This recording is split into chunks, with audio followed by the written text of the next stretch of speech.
what a great pleasure it is to participate in this leaders' event on accelerating clean energy technology, innovation and deployment. And I believe that this event provides us all with a unique opportunity to accelerate innovation and the deployment of clean energy solutions to meet the goals that we set out in Paris. Kenya recognizes the value and the interconnectedness between energy, climate change, and people, and the critical role of achieving the 2030 Agenda for Sustainable Development, as well as the Paris Agreement on climate change. Ladies and gentlemen, demand for energy is on the rise, and there are 759 million people in the world who today have no access to electricity, while 3 billion people do not have access to clean cooking fuels and technologies. At the same time, the energy sector accounts for 3/4 of greenhouse gas emissions, and the critical challenge, therefore, is how to reduce carbon emissions from the energy sector while ensuring that all people have access to clean energy. We therefore need urgently to develop new clean energy technologies that meet the energy demand without exacerbating greenhouse gas emissions. We in Kenya have made significant progress in advancing access to affordable and clean energy for all. And in this regard, we have increased access to electricity from below 30% in 2013 to over 75% in 2020. We have installed the biggest wind power plant in sub-Saharan Africa and are steadily exploiting and deploying available geothermal potential, currently estimated at some 10,000 megawatts, to help us push our green agenda. In these developments, Kenya has demonstrated that it is possible to achieve ambitious development goals while remaining green. Renewable energy in Kenya currently accounts for 73% of all our installed power generation capacity, and while 90% of the electricity that we use is from clean sources. We are on course to achieve our goal, our target of 100% use of clean energy by 2030, and to achieve a 100% access in clean cooking by 2028. In the framework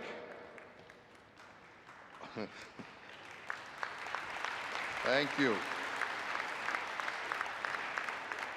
In the framework of the high-level dialogue on energy that was held in September of this year, Kenya continues to play the role of a global theme champion on energy access with a specific focus on clean cooking. And to demonstrate our commitment, Kenya did submit an energy compact on clean cooking, indicating clear actions towards achieving universal adoption and use of clean cooking solutions, advancing the achievements of SDG 7, which is to ensure access to affordable, reliable, sustainable, and modern energy for all. We appreciate that low-carbon energy technologies offer more sustainable ways to meet energy demand to fuel economies while simultaneously reducing greenhouse gases.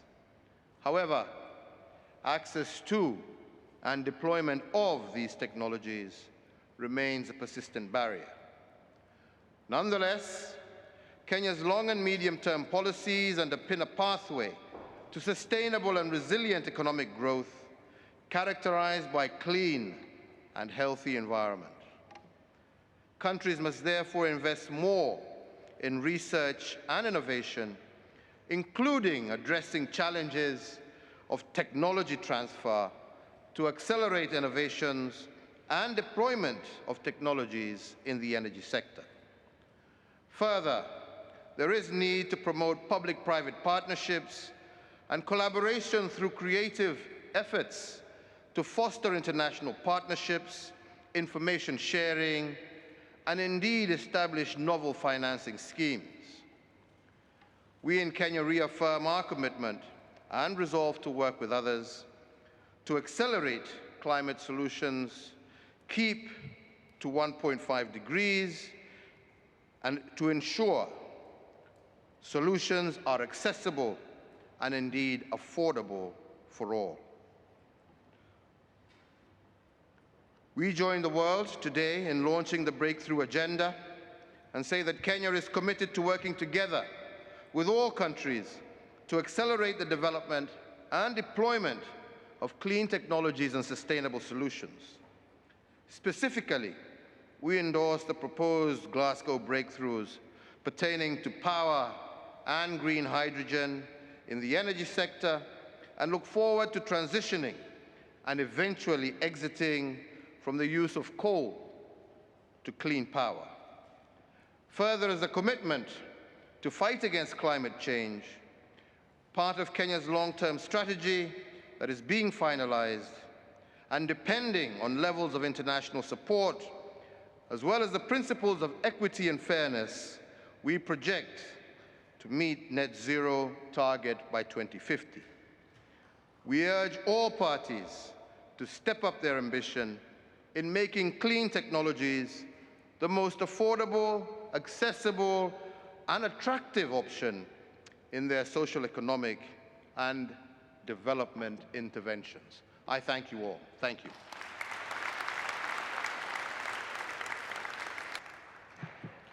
Thank you, President Kenyatta.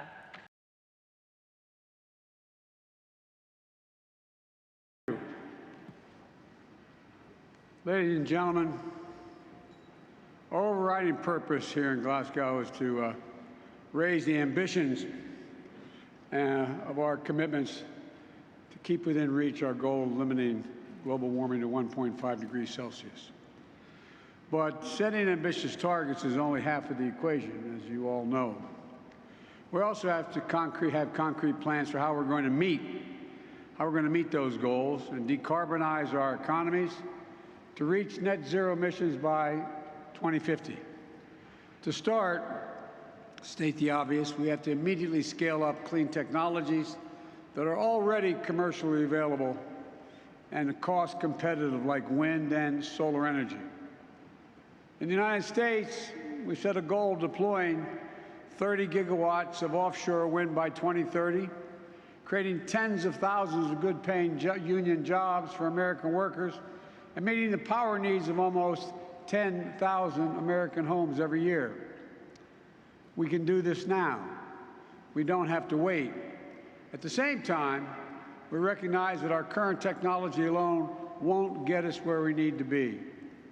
So it must also be a decisive decade for innovation, developing, demonstrating, and commercializing new clean energy technologies by 2030 so that they can be widely deployed in time to meet our 2050 net zero goals. Clean hydrogen, long-duration energy storage, next-generation renewables and nuclear, carbon capture, sustainable agriculture, and so much more. We need to invest in breakthroughs, and I welcome the UK's leadership on the Glasgow Breakthrough Agenda. Innovation is the key to unlocking our future. That's why the United States is working to quadruple funding for clean energy research and development over the next 4 years, and will lead a year of action in 2022 to advance clean technologies globally. Over the past 2 days, I've announced several U.S. government-led initiatives to help develop and scale clean energy transmission. But we can't achieve our goals through government action alone. I'm looking at some of the men and women in front of me that can help accelerate and develop clean energy technologies. The United States and the World Economic Forum are launching the First Movers Coalition. So let me explain what the First Movers Coalition is, and I expect you already know. The First Movers Coalition is starting with more than 24 of the world's largest and most innovative companies. The coalition represents 8 major sectors that comprise 30% of the global emissions we now are dealing with: steel, shipping, aluminum, concrete, trucking, aviation, chemicals, and direct air capture.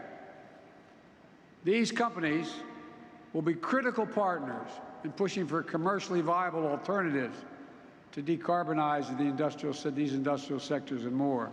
And while championing the U.S. innovation of good-paying jobs at the same time, and the U.S. government is going to use our enormous market power as the world's largest buyer of goods and services, some $650 billion in acquisitions annually, to do the same. The government purchases that much. Together, these policies, God willing, will spur a wave of new and better products into the market and new companies and projects that will create good-paying jobs. So we're attacking the challenge from both ends. We're sending the demand signal loud and clear and investing in research and development to expand supply. We don't just want to innovate in the industrial sector. The agricultural sector also has a vital role to play.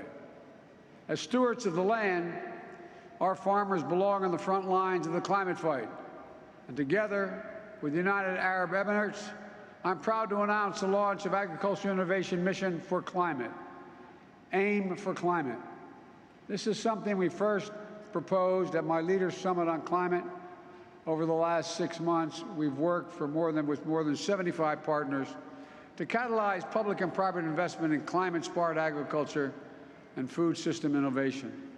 Today, along with 75 partners, we're going to launch a $4 billion initial investment globally. The United States is planning to mobilize $1 billion of that $4 billion over the next 5 years, and I invite all of you to join us in working to double the investment by the time we meet at COP27. As with every aspect of the climate crisis, no one can do this alone. We need all of us working together. I know you're tired of hearing that said. It's said over and over and over again, but it's true.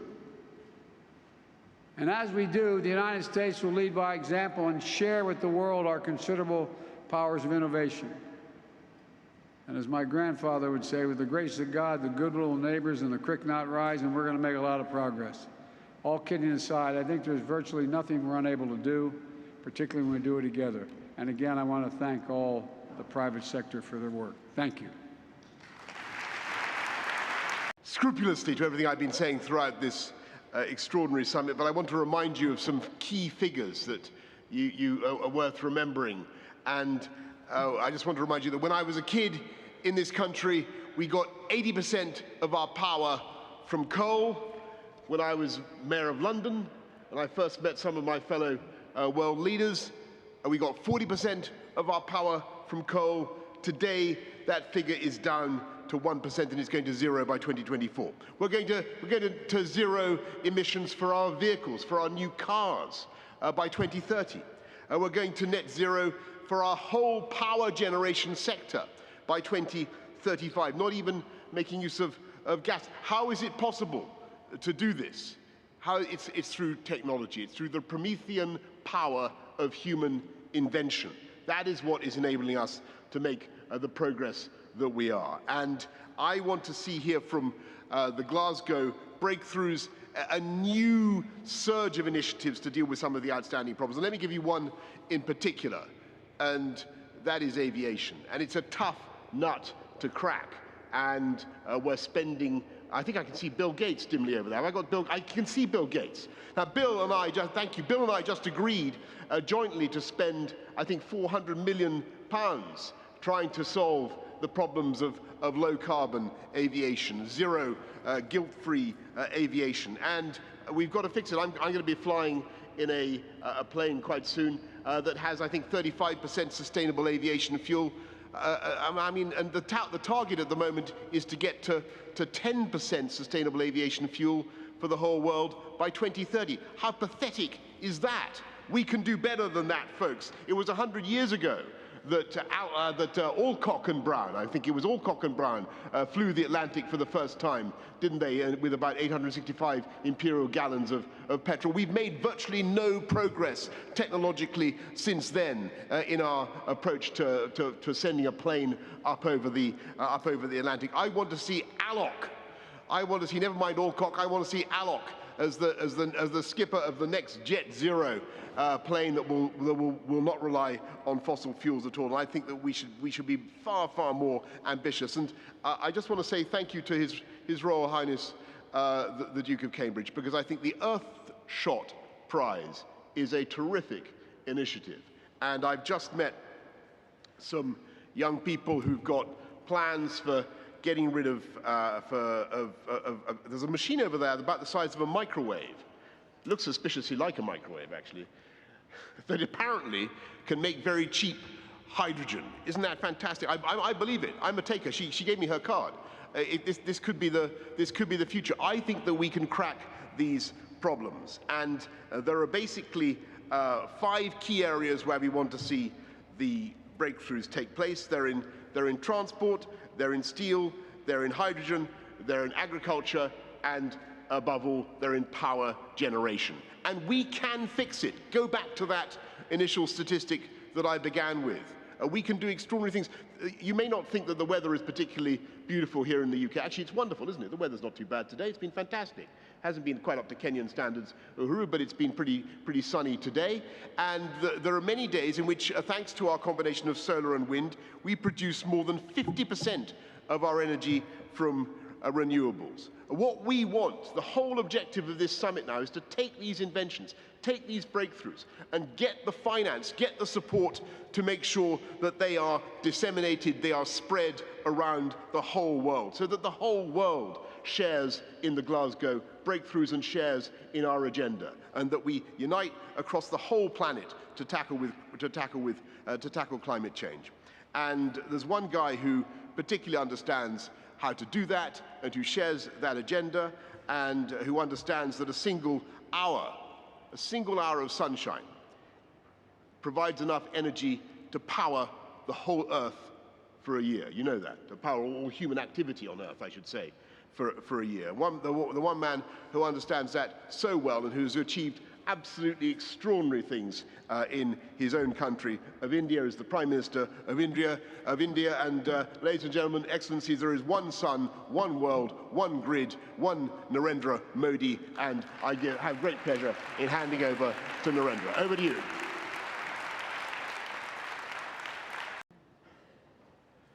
Excellencies, नमस्कार. आज one सन, one world, one grid, इसके launch पर आप सभी का स्वागत है. One सन, one world, one grid की मेरी कई सालों पुरानी परिकल्पना को आज इंटरनेशनल सोलर अलायंस और यूके के ग्रीन ग्रिड इनिशिएटिव के पहल से एक ठोस रूप मिला है. एक्सेलेंसीज, इंडस्ट्रियल रिवॉल्यूशन को फॉसिल फ्यूल से ऊर्जा दी थी. फॉसिल फ्यूल्स के उपयोग से कई देश तो समृद्ध हुए, किंतु हमारी धरती, हमारा पर्यावरण निर्धन हो गए. फॉसिल फ्यूल्स की होड़ ने जियोपॉलिटिकल तनाव भी खड़े किए. लेकिन आज टेक्नोलॉजी ने हमें एक बेहतरीन विकल्प दिया है. एक्सेलेंसीज, हमारे यहां हजारों वर्ष पूर्व सूर्योपनिषद में कहा गया है, सूर्याद भवन्ति भूतानि सूर्येण पालिताति तू. अर्थात सब कुछ सूर्य से ही उत्पन्न हुआ है, सबकी ऊर्जा का स्रोत सूर्य ही है, और सूर्य की ऊर्जा से ही सबका पालन होता है. पृथ्वी पर जब से जीवन उत्पन्न हुआ, तभी से सभी प्राणियों का जीवन चक्र, उनकी दिनचर्या सूर्य के उदय और अस्त से जुड़ी रही है. जब तक यह प्राकृतिक कनेक्शन बना रहा, तब तक हमारा प्लेनेट भी स्वस्थ रहा।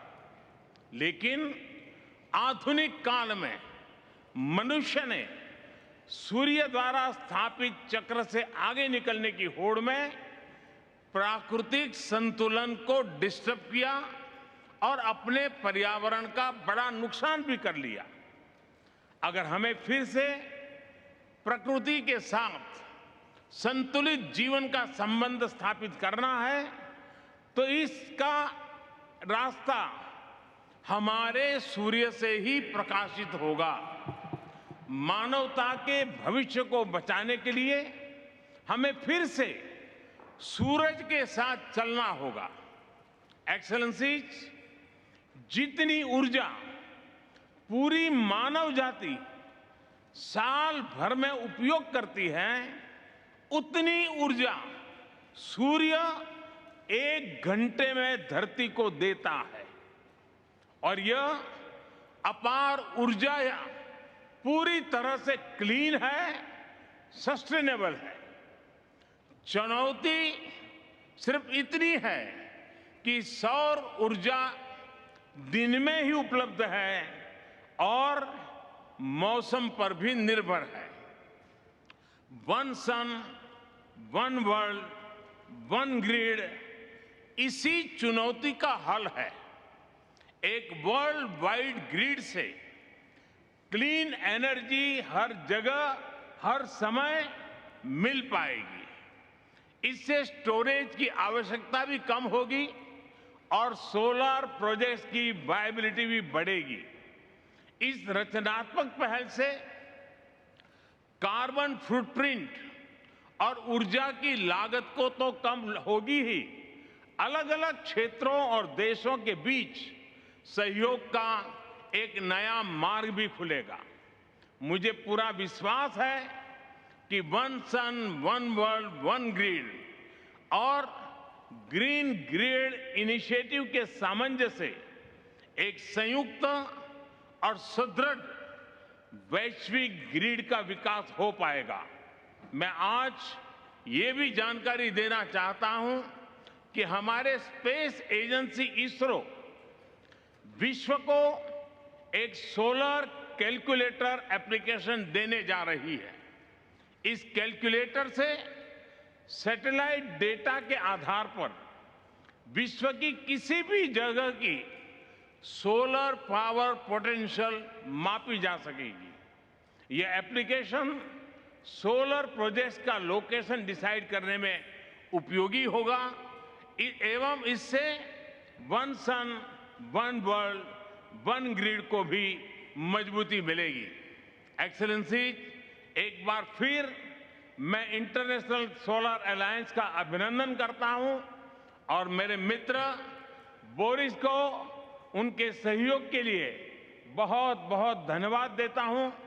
मैं सभी अन्य देश के लीडर्स की उपस्थिति के लिए भी उन सबका हृदय से आभार व्यक्त करता हूं। बहुत बहुत धन्यवाद।